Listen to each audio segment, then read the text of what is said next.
Hi, Hello, how are you? I'm good. Good. No, Did you want a better background? that's fine. Okay, cool. All about the wine anyway. Oh, Mm-hmm. thanks again for participating. I think it's going to be an exciting piece. I'm just finishing some things up, but Okay. I I'll do an introduction, even though I'm sure many people who are going to watch this don't need an introduction as to who Okay, cool. today with me today is Lydia Tomek, a winemaker at Ravine Vineyard Estate Winery. Relatively new there, but she's doing some fabulous things already, as I would have expected from you. And so today we're going to talk about your Cabernet Rosé, I believe, right? Yeah, Can you? that's our special 2019 Yeah. that was released on Mother's Day, and it's been flying off the shelves ever since. I'm not surprised from when I first tasted it. I was kind of blown away with it too. Can you tell us a little bit about the production and the grape varietals and so on? How's that? That's good. That's fine. All right, cool. Okay.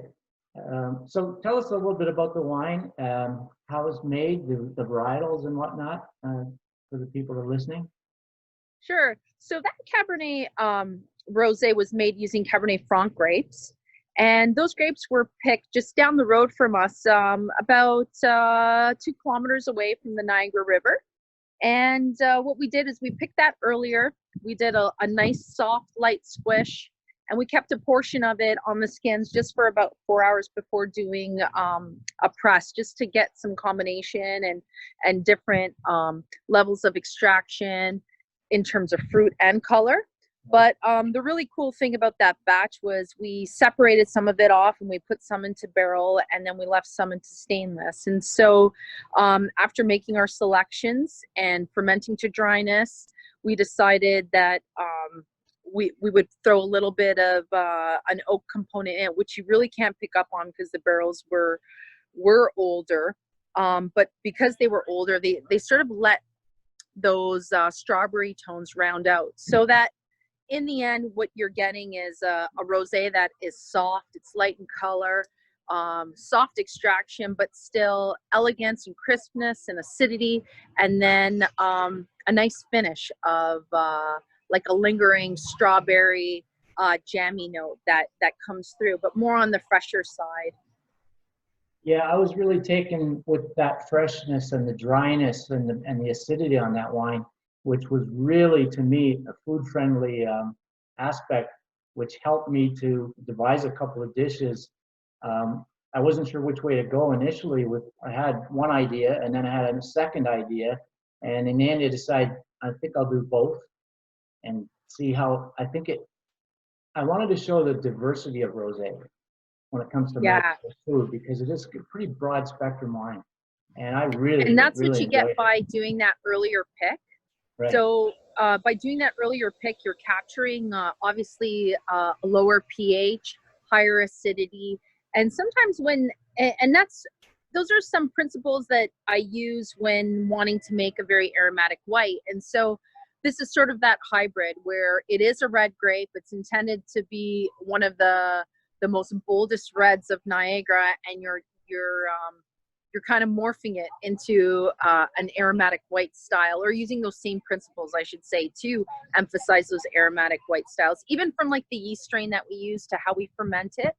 And yeah, and by doing that, and by always ensuring that your tannin and extraction is very minimal, and that your acidity is more balanced and freshness. Those are just common principles that really make a wine more food friendlier and fresher. And so like the residual sugar on this rosé is considered dry. I think technically it's like a 5.8 or a 6.1, something like that, depending on which lab is running it. But that is quite dry considering those higher TA levels and that low pH we captured. And that's probably why those dishes that you created, you had that creative flexibility with it. Yeah, it was beautiful. It was nice to work with it. Can you tell us about the availability and the pricing on the wine? Yeah, this wine retails for $25, only available at Ravine, and you can purchase it online. We have our curbside pickup program. we also made a sparkling version of this. Wow. And that one's pretty fun and lively. And that was made from the same grapes, just treated slightly different. But this particular rosé was really inspired by some of these new trends that we're seeing on the market coming from the south of France, soft extraction, lighter, and really meant to be a higher end rosé, not one that's coffee, one that's, you know, has some thought and really you know, just captures that elegance. And Yeah, elegance is a good word for that line. Yes. yeah, and so if anyone does want to, I think right now we're doing a special promo too, a half case sale. So that's one wine that we know people will truly get the maximum enjoyment of during this time, spring, summer.